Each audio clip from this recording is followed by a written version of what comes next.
23ABC's Leah Freeman was at the concert when those shots rang out, and she's still in Las Vegas this morning and joins us on the phone now. Leah, we are so glad to hear you're okay. Take us through that moment when the gunfire broke out. Yeah, so it was probably, I want to say, like 5 songs in from Jason Aldean. There was a good amount of people around there. It's probably the most packed it's been for any other art or for any artist so far this weekend. Obviously, it was the last person we were seeing before the concert ended, and it was a few pops. It sounded like firecrackers, and I know a lot of people I spoke with that also were out there with me said that, I mean, everyone's pretty much saying the same thing, and you could tell, we all looked around and we were like, okay, what is that? Is that part of the show? You thought, yeah, maybe, someone was trying to be funny and, just, set up a couple of firecrackers, or maybe it was even part of Jason Aldean's show. So, and then we, once that happened, there was a good amount of silence for maybe, I don't even know how long, maybe 30 seconds. And then you just heard, just gunshot after gunshot after gunshot. And you didn't even know, I feel like no one really realized what was happening. And then me and my sister, we just looked at each other and we ran as fast as we could. And we ran until we could not run anymore. And, I keep running it through my head over and over. And like hearing everything about it again, and seeing the clips and hearing it, it just keeps running through my head. And there's obviously little snippets that come back. But yeah, we just ran, and we were super lucky with where we were located. We were, dead center, kind of in the middle of the entire, area. And so we weren't sitting, we were standing. There was nothing blocking us, no fences or anything. Since we weren't right up against the stage. And so we were able to get out, fairly quickly versus the people that were sitting in, the bleachers towards the back, or even the people that were sitting in the bleacher areas off to the right side of the stage. So, and I know a lot of those people weren't able to go, and they had to duck. And for us, we were able to run, and we ran. So, Leah, when you began to run, as you described, from the middle of the venue, we're taking a look, and we're getting an overhead look of the venue right now, kind of getting an idea. When you say you took off running, at the point that you started running, did you even at that point know where the shots were coming from? Not exactly, no. We kind of knew where we had heard them, and they sounded like, if you're looking at the stage, it sounded like it was coming from, the right side of the stage, or somewhere to the right of us. And it kind of seemed like it was farther up, so you could kind of tell that it was something farther up, which now that we hear that he was shooting from the 32nd floor, or one of those taller floors, it makes sense now. But at the time, you didn't even know. You didn't know what was happening. The first thing that went through my head was, oh my God, is that gunshots? Because I feel like there were a couple noises like throughout. Anytime you hear a noise like that nowadays, you get, it puts you on the edge. You're like, what is that? Where is that coming from? You just think about that nowadays. And so, that was the first instinct. You think about what is that noise? Where is that coming from? And once we started hearing them continuously, we knew that was not a good situation. And we didn't really exactly know if it was gunshots, but we knew that we needed to get out of there as quick as we could. And I think even people started screaming at that point, gunshots. I don't know if people were starting to get hit, but around us, we didn't see anything. We were luckily able to get out probably before a lot of people did. And so we did not witness a lot of that. We just took off and never looked back, literally. So, Leah, we've heard reports this morning that people, who ran out of there, such as yourself, didn't feel safe until hours later because, as you said, you didn't know where those shots were coming from. So at what point did you finally feel safe? I still don't, honestly.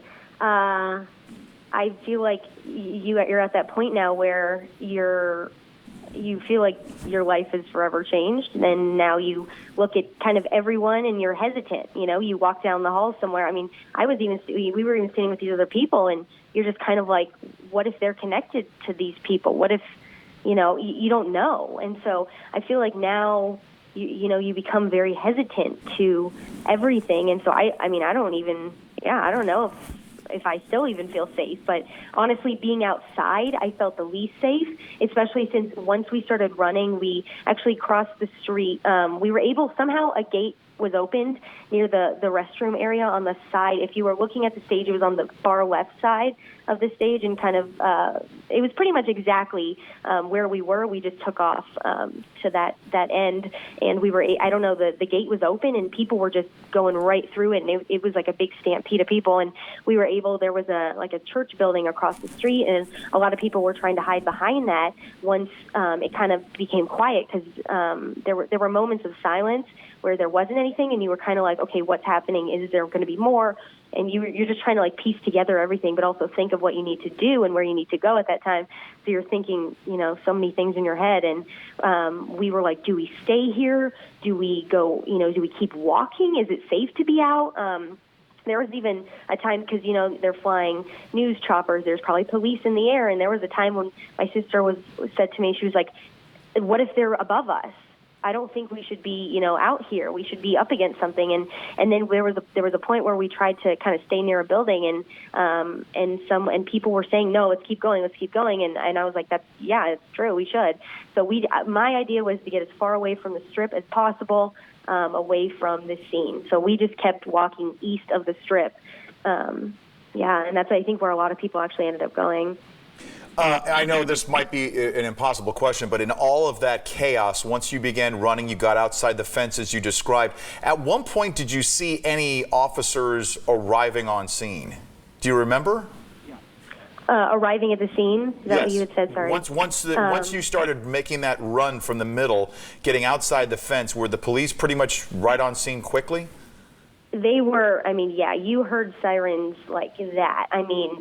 As soon as we exited, because I think there were actually we were checked pretty closely when we even just walked in the festival. They would, pat our boots down, even check the ladies' purses, the backpacks, all of that. And so I think, there were even, cops on site already, and they were, it was pretty quickly how quick everyone was on scene. You heard the siren. There were car after car after car, and it made you feel maybe a little bit safer, but at the same time, you still didn't know where anything was coming from. You didn't know if, they were going to be in other hotels. You didn't know if they were going to be right where you were standing, if there were more than one person at the time.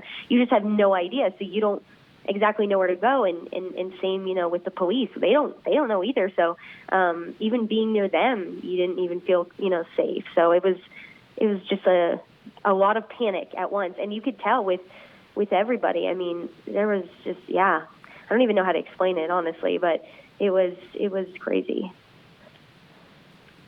Well, we thank you so much for being with us here this morning, Leah. And again, we are happy to hear you're okay and your sister is okay. And have you been able to get in touch with your family? Yeah, that was pretty much the first thing I did. I texted my parents. So at the time, I was afraid, because I was afraid my phone was going to die, and I wanted to save the battery as long as possible. And so I was like, "Don't call me. We're good." Because right away, obviously, as soon as it happened, we knew what was going on before, Twitter, social media, anything. And so that, right away you text, friends and family, and you're like, "I'm safe," and they're like, what do you mean you're safe? What's going on? And then, they want to know details and all of that. So yeah, the first thing I did, I just kind of explained it real quick. I said, shooter at the concert, or what we think is shooter at the concert, we're safe. And that was kind of it. And I sent it to like my closest family and friends. And then I started, getting a lot of people checking in on me, which I'm super thankful for. And then a lot of you guys even at the station. So thank you guys. All right, Leah, we are just extremely gratified that you're okay, and we will be checking back with you in just a little bit as we get more information. Okay, thank you guys. All right, Leah Freeman joining us live from Las Vegas at the concert. We'll be right back. As much as possible. Welcome back to 23 ABC. We are continuing to follow breaking news out of Las Vegas this morning. From overnight, more than 50 people, they're saying more than 50 right now, are dead after a gunman opened fire from what's believed to be the 32nd floor of the Mandalay Bay down onto this outdoor concert that was going on in Las Vegas over the weekend. Authorities are continuing to investigate. Clark County Sheriff Joseph Lombardo said in a press conference just about an hour ago that of the 50 who died, 2 are off-duty officers, including one of his own. The sheriff identified the suspect as 64-year-old Stephen Paddock. He is dead. They say that police engaged him in his hotel room. They believe he acted alone right now.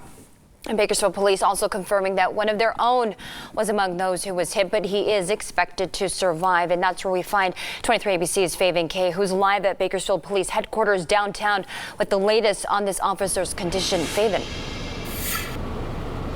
Mike, Alex, among the thousands of spectators at the Route 91 Country Music Festival were several off-duty Bakersfield police officers, and like you mentioned, one of those officers struck by gunfire. Now, just 2 hours after that horrific mass shooting, BPD tell us that this trip wasn't planned, that it was just a bunch of their officers who love country music that wanted to head over to check out that festival. We're told that luckily all of those officers are accounted for and that some of them witnessed the gunfire but were not in a position to return fire. Police officials saying that the officer that was shot sustained minor, non-life-threatening injuries and is currently being treated in a Las Vegas hospital. In a statement, BPD officials saying, quote, Chief Lyle Martin and the entire Bakersfield Police Department extend our thoughts and prayers to the victims of this brutal act, as well as to the first responders of the Las Vegas Police Department, Las Vegas Fire and Rescue, and Las Vegas Emergency Medical Services. Now, we do not know the name of that injured officer. BPD saying that they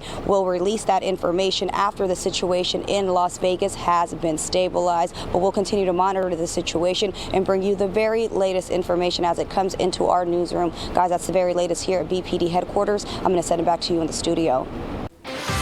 And I've been tracking this on social media all morning from people who were there, reporters on the scene. But first, I want to get to this photo that I saw for some people who may be confused on the situation.